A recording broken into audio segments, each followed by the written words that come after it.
stand. Rise for the pledge of allegiance. Pledge of allegiance To the flag of the United States of America and to the republic for which it stands, one nation, under God, indivisible, with liberty and justice for all. Thank you. Be seated. And do you want to take the roll call? Yep. Robert DePalma, Here. Pamela Mazick, David Axe, Here. Jim Christopher, Here. and Dale Kaysen. He's excused.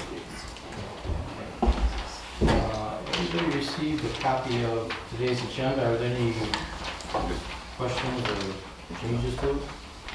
Make a motion to approve the regular township board meeting, fire board meeting minutes. So second. Second. Any questions or comments from the board? From the audience? All in favor say aye. Okay, you should have a copy of the minutes from two meetings on August the 13th. The only suggestion I would have, Patty, is on page 2 of the regular board meeting in the evening. Under the second from the last approved fire chief salary, full-time, you put 80,000 and a 2% increase. Oh, I'm sorry, I misread it. I stand corrected, you were right. Okay. Good job, You're Dave. good, thanks. Okay. Okay, I read it We're wrong okay? this morning. That's right. Yep, I read it wrong this morning, okay. Okay. Not there is a motion in order, would be in order to approve the 2 minutes. I'll make a motion to approve the minutes of August 10th of the special board meeting on August 13th. You want to do the fire board meeting with 2? And fire board. Is there a second? Yes. Second. Second by Dave. Any other questions or comments from the board? Any from the audience? All in favor say aye. Aye. All opposed? Okay. Now we're done with that. Next, under financials, budget amendments. I don't think we have any to do. I don't think, yes, there are no budget amendments at this time for the current month's submitted. Okay, you want to go over the accounts payable now? Accounts payable, I do have accounts payable. So far for this month, accounts payable for the Township 101 and the building department is $15,805.64. Fire department, $14,340.94. 95 cents. Make a motion to approve the bills as submitted. Questions or comments from the board? Any from the audience? Okay. I missed who supported that. Dave. Dave. So would you take a roll call, Pam? Who made the motion then? I missed it. Pam. I do. Okay, Dave, sorry. Okay, yes, I will. Robert DePalma, Yes. Pamela Mazick, Yes. David Axe, Yeah. and Jim Christopher. Yes. Okay. Dave, you got anything you want to do on the financial reports? No, we still have money in the bank. And anything on the investment report? Looks like we will set up. Yeah, now we're getting a little better interest this year than we have in the Is past. that one from the county got an increase in it? It's up to 1.99%. Some banks are up to 2.4, so Okay. we're doing a little better. All right. Nothing to approve on then. No, financial reports, we didn't have any amendments, but I will make a motion to approve the financial reports as submitted. First item on the agenda next would be 7 public hearings. We have nothing on that. Presentations, we have nothing for tonight. Unfinished business, there's no carryover. And under new business, the first item is discuss the fire chief. And I think in my zeal last month between the 2 meetings, I probably neglected to make a formal meeting. There's some dispute as to whether it was done at the first meeting or the second one. So to alleviate any concerns on it, I'm going to make a motion that we officially approve Kevin Mason as the fire chief effective August 1st and consistent with the change in pay and benefits that was addressed at last month's meeting. Is there a second? Second. Okay, any other questions or comments from the board? Any from the audience? Patty, would you take a roll call? Pamela Mazick? Yes. David Axe? Yes. Jim Christopher? Dale Casen's excused, and Robert DePalma. Sorry, Kevin, there we go. Next is the rezoning on the RV, on the property for the ORV park. As you probably know, the parcel of, there's two sections of property that make up the ORV park. The first one is the old Stowell Rock pit. The Stowell Rock pit has roughly 90 acres in Groveland Township and about 11 or 12 acres of the very tip of it, a little pie-shaped piece next to the expressway, is actually in Holly Township. And then Holly disposal site is the other pit with about, I think it's about 130 acres roughly. In the case of the township's property, the front 45 or 50 acres of it was zoned recreational. The back balance of the property, the other 40 or so acres, was always zoned, not consent decree, extractive. And so I told the county when they started moving on the project here that at some point in time, they would have to apply for a rezoning on that back piece of the property to make it recreational with the rest of it. And obviously, that's a far less intense use than having it mined, so the Planning Commission agreed at the last meeting to recommend it for rezoning to recreational, and that's what we have on the agenda in front of us, and you have a copy of the August 28th Planning Commission meeting where they talk about the rezoning on the parcel Z 2018-001 and 2018-351:7. Make a motion to approve the recommendation from the Planning Commission to rezone parcels 0218, 351:017, and the eastern portion of 0219, 100, 003 from I-1 and E1 to recreational RC. Yeah, and thanks, I forgot those other two pieces are where it wraps around the back of the mountain was in the old tip park. That's the I-1 piece. Is there a second to that motion? Second. Any questions or comments from the board? Questions or comments from the audience? Okay, all in favor say aye. Aye. All opposed? I will let John Noyes know the next time I talk to him, it's finalized. Next is the text amendment for accessory buildings, and Dave, I know chatting here before the meeting started, you had a couple of items that you wanted to get clarified on the recreational part of it. Jenny, the chair of the Planning Commission, and Pam and Ben did a really nice job trying to fix a couple of the ordinances for us to be more consistent with what we thought should be happening. One of them was for the accessory buildings, because as you know, most of the applicants that come in for a variance request on accessory buildings tend to have a request for either the size of the building or the location of the building being in conflict with the ordinance the way it was written. And so to try and reduce the fees to the residents, we're trying to make it a little more accommodating to what generally happens. But Dave, you brought up a question, I know, on the agricultural zoning part. So in an effort to give you an opportunity to get that sorted before we vote on it, would you like to have this tabled until next month? I definitely would. Also, there's the section 6, it's actually language in 615 and 616 Okay. that needs to be.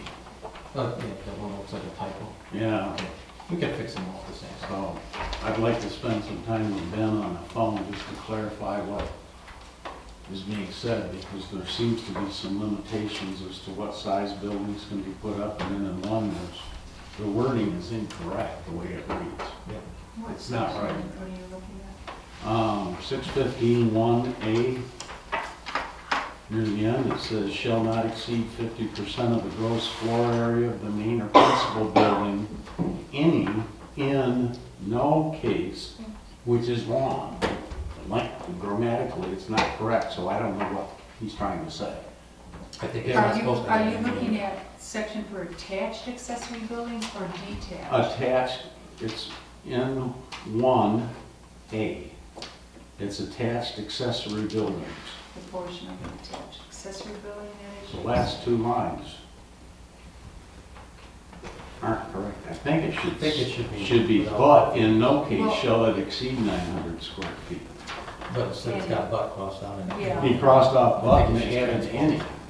And It's a bit typo. I think it's just a typo there. And the other one is a question. It has on The other reference to is- the agricultural buildings. in the size of buildings, and in particular, it's paragraph 5.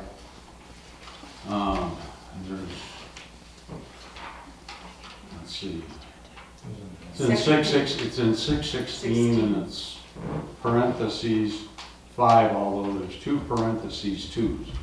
Though the sequence of numbers isn't right, but Well, when the size of the buildings needs to be clarified in paragraph 5, under 616, there's one. under She's 616. will call the one tomorrow. We can make a call to them tomorrow. It's not time sensitive.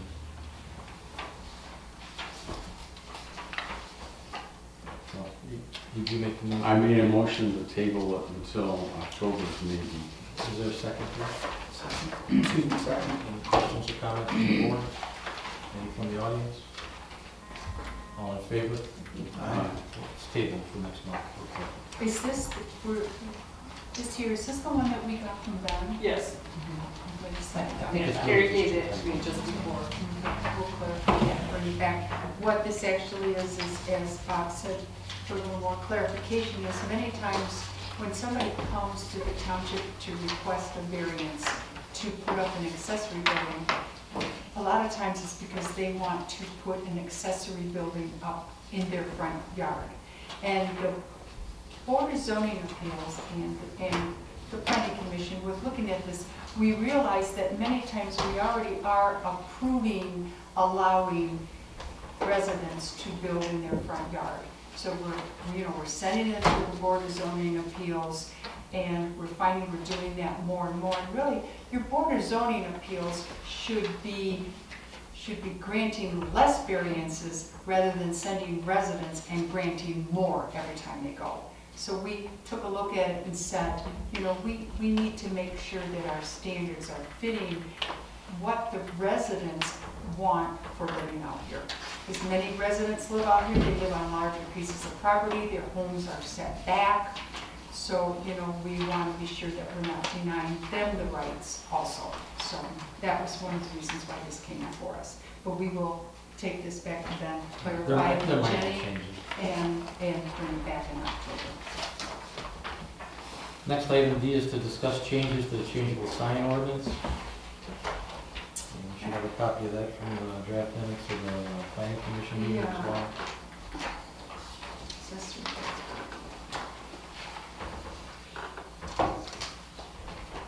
This here kind of came about because of the changeable sign that went up at the church down here on Grange Hall Road with reference to the placement of the sign with the flashing, with the neon sign, with the flashing lights.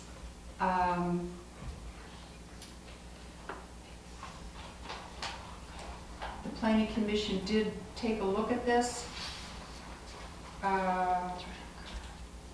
We limited it to I think it was what it was it had originally property. limited it to the commercial districts and the stretch of road That's right. between Dixie and I-75, and under the Supreme Court ruling that came down last year, everybody's changing their sign ordinances, and you can't limit it based on a geographic stretch of road. It has to be based on the zoning district, so they took the language out that basically said, on the Just stretch on of road. certain roads. So it's limited to just to the districts that it's allowed. That's all.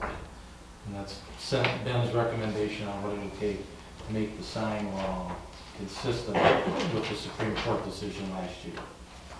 Pretty much over the last year, and probably into this year, almost every community that has a sign ordinance will have to modify it in some way because some of the restrictions were more inclusive than what the Supreme Court decision found. That's really what happened.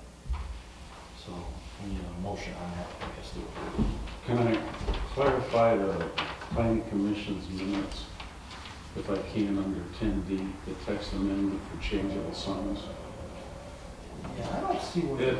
Because what it says is they're recommending the township board to approve text amendment for fences, section 54-866, by removing having property frontage along I-75.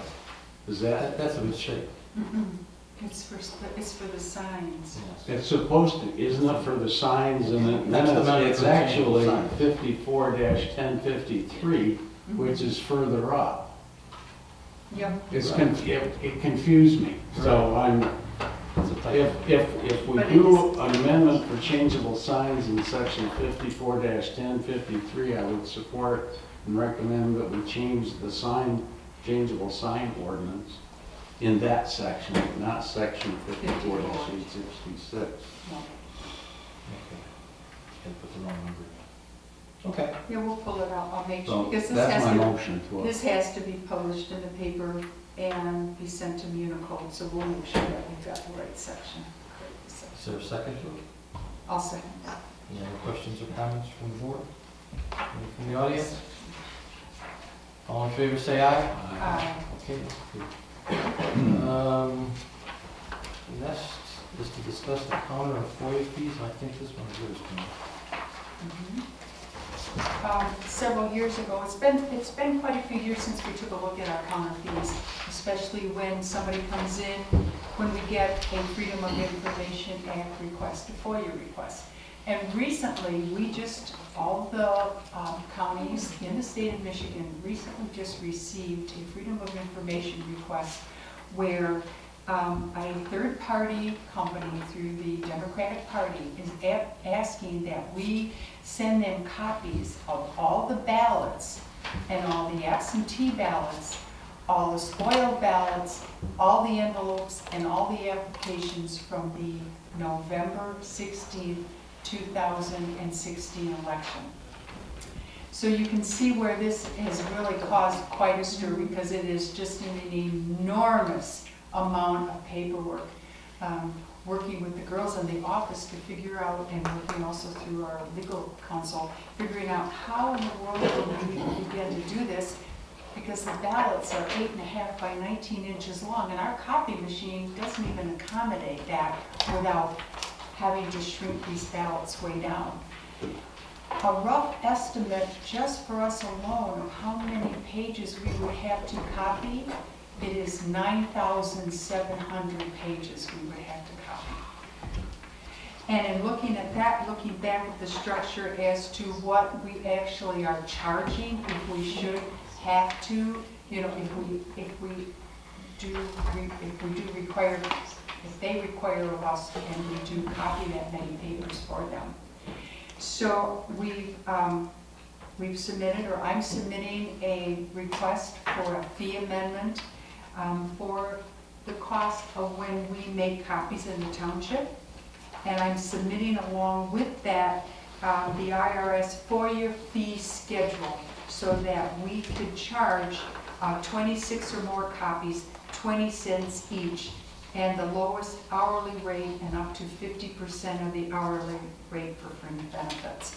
So I'd like to make that amendment tonight so that if I do have to submit this FOIA request with the requested fees, I can charge an adequate funding so that they will pay for those copies. Has anybody actually responded to Oh, providing yes. that stuff? Most of the clerks, what they've done, and because when you get a FOIA request, you have to respond to that in 5 days. You could request an extension, but then you only have that period of extension for what you're either granting, denying, and what you would be submitting. So we immediately did send a letter and asked for an extension on that. And many of the clerks now, they're sending back denials based on the fact that their copy machines in their offices, there's no way that they can handle that number of copies, and their copy machines alone can't even make that number of copies. So my letter that is going to be going out tomorrow is also going to request that if they want to see these ballots, and by law, they could schedule a date and come here to the township. They can go through and review all those ballots, because by law, I can't send them out to a third party to be copied. But they could come in here, and with the election officials, they could sit and watch us, and we could show them each one of those ballots. So that's what many of the clerks are doing. Some of them have, some of your bigger communities and cities, they've got the copy machines and they've got the personnel and stuff that they can go ahead and make them copies. But they're still looking at tens of thousands of copies. The clerk in Lansing, they figured that they won't even be able to comply with that request because of the November election coming up until February or March of 2019, just for the amount of time and the volume of paper. I bet once they find out they have to pay for those copies, 5-90% of those requests, because they're all from the same person. Well, they have Or asked, that's just- $7,000 per week. they've asked for a waiver or relief of the cost, but I'm denying that for sure.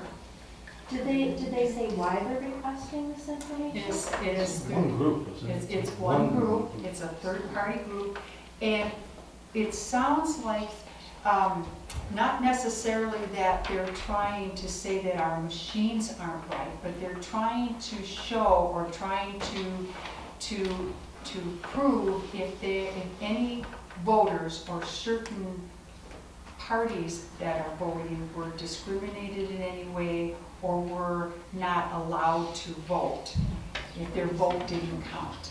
Especially in some of your areas, Saginaw, Flint, Detroit, whether they were disenfranchised in any way. Now, if you remember, we went through that recount also, and, we came out excellent on that, but Except that these people that are doing it blanketed like everybody. every municipality in the state of Michigan. So it was not a request just to us, it was everybody had Every the same clerk request, that's received why it. it was in paper Every so much. clerk, Why don't they every pay for it? clerk received it. Pardon me? So Why don't they pay for it? That's what That's we're what- doing, is telling them, if you That's wanna what do we're it, telling you them. gotta If pay you and put a want it, you gotta 50% pay. deposit down, and I'm betting 95% of those will get gone. Yes. And if they actually had a concern in Saginaw or Flint or Detroit, maybe they'll pay for that one or something. So let's see, so my letter's going in, I've talked to several of the clerks surrounding areas, emails and things where they are also sending back and telling them, we don't have the capability to copy that many pieces of paper. Now, I've spoken with my copy company, can I have them come in to adjust my machine? I can't guarantee that that is going to be able to copy a 19-inch ballot and shrink it down to 17 inches. And the ballots are two-sided also. And they want the applications to vote, they want the absentee voter envelopes. So we are also redacting signatures and anything that we think could tie any of this information back to a voter by their signature, their date of birth, or anything like that. Isn't this crazy? And then after we received that FOIA request, another FOIA request came from the Black Knight Foundation where they wanted copies of every assessment sheet in every community in Oakland County. And if you remember where you get your assessment sheet, it shows your description of your property, how many acres you have, how many bedrooms, how many bathrooms, everything. But somehow because the county carries all those assessment records, the county is handling that whole FOIA request for the treasurers or for the assessing departments in the municipalities. So we'll see. Okay. So Did you I make the guess I motion need for to, the I guess I need to go comment? back and say, you've all got in front of you the amendment to the fee schedules, which coincides with the IRS regulations for FOIA requests and also updates our fee schedules for copies made.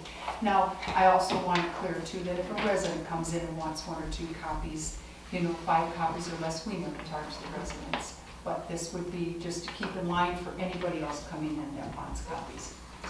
Second. Second. Any other questions or comments from the board? Anyone from the audience? Ms. Maybe would you take a roll call?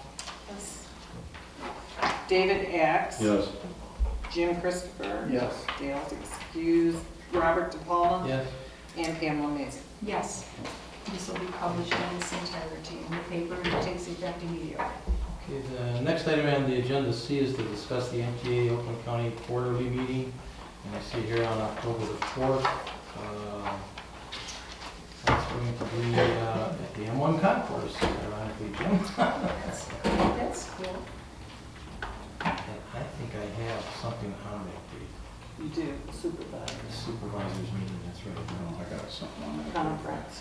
So I can't go, and Jim was good enough to make arrangements this past summer for me to go there anyway, so I kind of had a special tour. Thank you. So unless Dale is available, we can check that with Dale, and I know I won't be going. Okay. Just Oh, you're gonna, okay. Oh, you're gonna go? just to add one thing too, October 11th is the treasurer's luncheon. I'm not gonna be available because I'll be out of town, but Shelley may be interested in going October 11th at Island House, so that's coming up too, next segment, or the next week. So we know Jim So wants to Jim go. is- we'll check with Want to Dale. make a motion to approve Jim attending, and if Dale wants to go, Dale can go. Yeah, You second? I'll second it. Okay. Any other questions or comments from the board? Any from the audience? There's a fee, I think, isn't I don't see there? Patty, can you take a roll? it, but There is, but I don't know what it is. Yeah, it doesn't say on this one. Jim Christopher, Yes. Dale Casey, or he's excused, sorry. Robert DePalma. Yes. Pamela Mazik, Yes. and David Hicks. Yes, And the next item, D, I think this one's yours, Pam, too. It's to discuss additional funding for the youth assistance Yes. program. Youth assistance, Patty and I are on the board for the Ortonville Brandon Grover Youth Assistance, and Shelley is on the board for the HIA, for the Holly Area Youth Assistance. And we know that they get their funding through residents, private donors. They get their funding when we give our money, CDBG, Community Development Block Grant, and for communities like us in Brandon, where every year we allow so much money that goes to them to go toward youth assistance. And this money, like in Brandon, it went toward their bullying program. It's gone toward sending some of their youth, the lower income youth, for driver's training, special ed classes, camps, sports camps that maybe these kids would not be able to go to. And I think because we had a good year, a good audit year, I think it would really be beneficial, and it just shows our support from our community and from our township if we were to give extra money this year to both the Holly Area Youth Assistance and to the Brandon Grover Youth Assistance. And You have an amount you want to well, I'd like to say if we could maybe give them each an extra $1,000. Is it- That would be my motion. Okay, is there a second to the motion? second. Any other questions or comments from the We'll board? write a letter and we'll send it to Any from the audience? Danny, can you take a roll? Robert DePalma. Yes. Pamela Mazik, them. Yes. David Hicks. Yes, Jim Christopher. Yes. Okay, this next one's a very sad day, but Pam, this one's definitely your agenda, I know. Well, I submitted my letter today for my retirement. So my last day here officially will be September 30th. And also with that letter, and I put in the letter my recommendation to appoint Patty back for the next clerk of Groveland Township. And, but I think, based on protocol and, the proper way to handle something like this in the office is, I will put a notice in the paper if there are any other resumes that would, want to come in for the position. And we will then set a deadline for that, I think September 24th, if there are any other resumes or anybody else that is interested in coming in. And then we will set a special meeting, I think for that week, I'm thinking September maybe 27th, to make the official appointment and swear in the new clerk.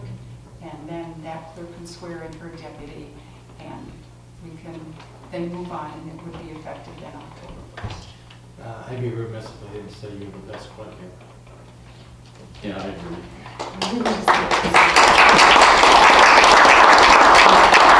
Try and sign outside, and get something set up here, right? But Pam's done an absolutely outstanding job. I don't know if people realize how committed she is to the community and how much time and effort she puts in, but she is And in my book, there's no finer clerk than you. You've been the absolute best. But I'm happy for you. The next item is resolution to discuss the fire department resolution. And that's for the hazard mitigation plan that we got a letter from Tracy. Kevin, have you seen this? Yes, I Okay. forwarded it up here. Oh, okay. I had a ton of stuff on I got back today, so I needed to go through all this. But this has to be done before October 1st. Right. You're comfortable with it? It's been in place for many years, it's just a renewal. Okay. Well, with that, we have the resolution of hazard mitigation. We have to have it done before October 1st, so that's pretty much today's meeting. And you want to make a motion to approve it? Make a motion to approve the new resolution for a hazard mitigation plan. Okay. Is there a second? I'll second that. Okay. Any other questions or comments from the board? We'll give it a number. Any from the audience? All in favor, say aye. Aye. Do you have signed this? Because it doesn't really say. Yes, With the clerk, and okay. I'm gonna give it a number and everything too, Yeah. so, All right. and it'll be on the board. Okay, next item under resolutions is the county sent us a letter from Community Health wanting us to state September as National Recovery Month. So typically, we just agree with what they want. Is there a motion to that effect? So moved. Is there a second to it? Second. Any other questions or comments from the board? Any from the audience? All in favor, say aye. Aye. All opposed? Okay, Patty, that's done. Next item is the miscellaneous reports. Do we have anything for Holly area youth? There's nothing. Nothing? Okay. How about Brandon youth? Well, as I said, they're working on their programs for the youth, a drug program and Challenge. their challenge day. They have a tremendous program. They bring in a group that does what they call a challenge day. And they have anywhere from 75 to 100 students. And then they have, isn't it about 25 adults, 25 or 30 adults? And they go through a whole day-long program. They break into groups. And the whole purpose behind this program is really learning how to accept one another. Is learning to be aware of another student's feelings and maybe why that student isn't doing good in their life and what's going on in their life and how can they be better aware of those students and their needs. And it absolutely was one of the most heart-wrenching, heart-opening days I had ever spent with students, because sometimes you don't realize what they're going through. They carry a lot of weight that some adults carry. They live in homes with drug addiction and with no money, abuse, trying to figure out their futures, how they can be good to one another, how they can learn how somebody else is just going to even accept them. So this program is amazing, and so they're moving forward with doing another challenge day, and that's